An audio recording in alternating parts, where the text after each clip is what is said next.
Students, आज जो हमारा टॉपिक है वो है some special type of square matrices.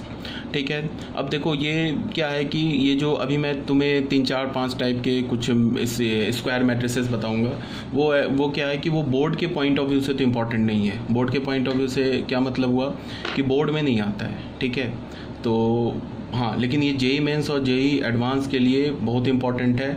इस पे डायरेक्ट क्वेश्चन तो नहीं आते हैं, बट इसको यूज़ करते हैं, क्वेश्चन में यूज़ करते हैं। तो अगर तुम्हें बस इसका डेफिनेशन याद है कि ये मैट्रिक्स क्या होता है, इसकी प्रॉपर्टी क्या होती है, तो बस चल जाएगा काम। ठीक है, तो सबसे पहले जो हम लोग करते हैं क्या, आइडेम्पोटेंट मैट्रिक्स। आइडेम्पोटेंट मैट्रिक्स ये किसे बोलते हैं?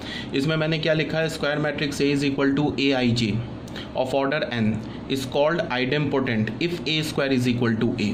ठीक है, इसका मतलब क्या है कि कोई भी स्क्वायर मैट्रिक्स जो n ऑर्डर का है उसको हम आइडेम्पोटेंट कब बोलेंगे? जब उस मैट्रिक्स का स्क्वायर खुद ए मैट्रिक्स के इक्वल हो। मतलब क्या हो, ए square is equal to A.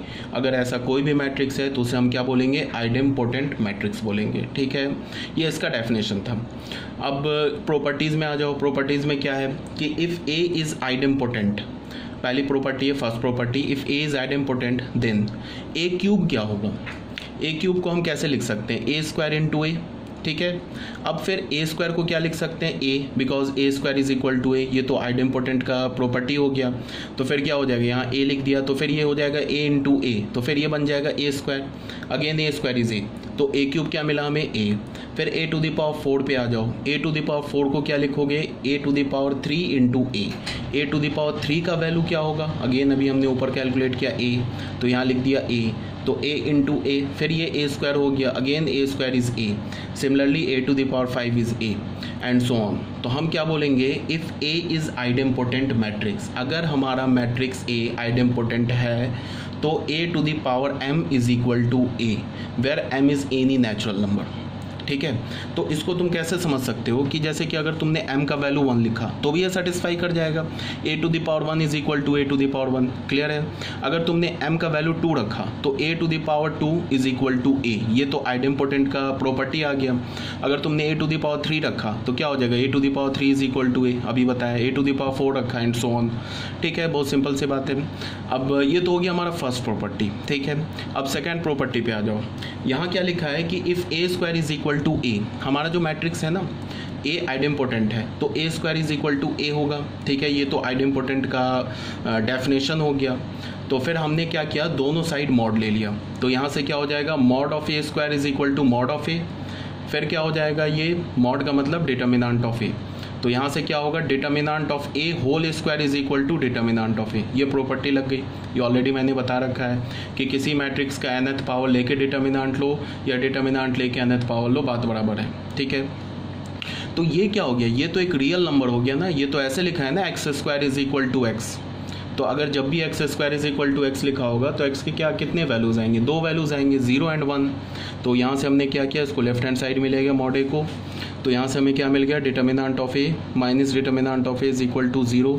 Determinant A हमने कॉमन ले लिया, तो यहाँ से क्या हो गया, determinant of A into determinant of A minus 1 is equal to 0। ये नल नहीं लिखा है, ये 0 है, बिकॉज डिटर्मिनेंट ऑफ ए एक रियल नंबर है।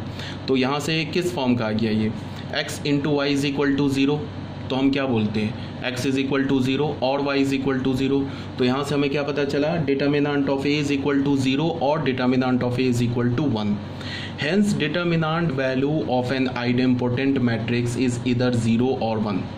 तो यहाँ से हमें क्या कंक्लूजन मिला, ठीक है, यहाँ से हमें ये कंक्लूजन मिला कि if a is any idempotent matrix then its determinant value is इधर 0 और 1।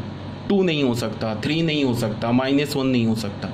अगर मैंने तुम्हें कोई ए मैट्रिक्स दिया और ये बोला कि वो जो ए मैट्रिक्स है एक आइडेम्पोटेंट मैट्रिक्स है, तुम तुरंत क्या बोलोगे कि उसका जो डिटर्मिनेंट वैल्यू होगा या तो 0 होगा या तो 1 होगा। ठीक है ना। अब इसको हम यूज़ कैसे कर सकते हैं, इसको हम ऐसे यूज़ कर सकते हैं कि जैसे हमने कोई एक मैट्रिक्स दे दिया और उसको हमने क्या बोला कि check whether this matrix is idempotent और नॉट। तो एक तो रास्ता क्या है कि तुमने क्या करो कि उस मैट्रिक्स का स्क्वायर ले लो और देख लो कि वो सेम मैट्रिक्स के इक्वल आया कि नहीं। अगर सेम मैट्रिक्स के इक्वल आ गया तो आइडेम्पोटेंट है, नहीं आया तो नहीं है। दूसरा क्या रास्ता है कि तुमने उसका डिटर्मिनेंट वैल्यू ले लिया।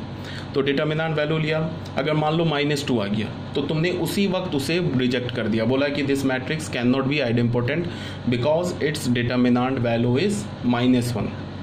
ठीक है, ये सब इतना बोलने की ज़रूरत है नहीं, सब ऐसे ही है बस। ठीक है, ये समझ में आ गया होगा, फर्स्ट प्रॉपर्टी क्लियर होगा। फर्स्ट प्रॉपर्टी में क्या बोला कि अगर ए आइडेम्पोटेंट मैट्रिक्स है तो ए पर कोई भी पावर ले लो दुनिया का, नेचुरल नंबर कोई भी पावर ले लो, वो ए के इक्वल ही आएगा। सेकेंड प्रॉपर्टी में क्या बोला कि अगर ए हमारा एक आइडेम्पोटेंट मैट्रिक्स है तो उसका जो स्क्वायर होगा ना, स्क्वायर आइडेम्पोटेंट मैट्रिक्स है तो उसका क्या होगा, जो डिटर्मिनेंट होगा ना, वो डिटर्मिनेंट इज इधर 0 और डिटर्मिनेंट इज इधर 1। ये भी क्लियर है।